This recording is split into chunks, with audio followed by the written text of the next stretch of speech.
সন্ধ্যাবেলা হলেই হঠাৎ করে একটু একটু খিদে পেয়ে যায়, আর সেই ফাঁকেই বানিয়ে নেওয়া হয় বিভিন্ন ধরনের স্ন্যাক্স। তবে স্ন্যাক্স খাওয়ার থেকে আমার মনে হয় এরকম একটু পরোটা বানিয়ে খেতে পারো, তাতে পেটটাও ভরা থাকবে আর মনটাও ভালো হয়ে যাবে। তো সবার প্রথমে দেখো, আলুর পরোটা করার জন্য আমি এখানে ডোটা বানিয়ে নিচ্ছি।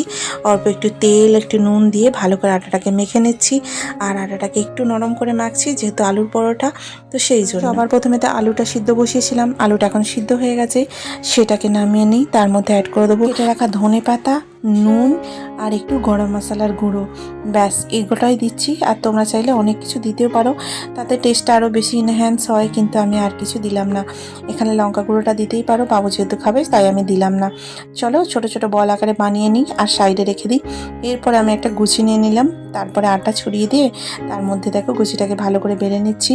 2-3 রকমভাবে কিন্তু ভিতরে পুর দেওয়া যায়, তো আমার এটাকে সহজ বলে মনে হলো তাই এরকম করলাম। তো তোমরা যেমন পারো সেরকম করে নিও। ব্যাস সুন্দর করে এবার একটা গোল পাকিয়ে নিয়ে ওর মধ্যে পুরটা দিয়ে নিয়ে ব্যাস বেলে নিলেই রেডি হয়ে যাবে আমাদের পরোটা।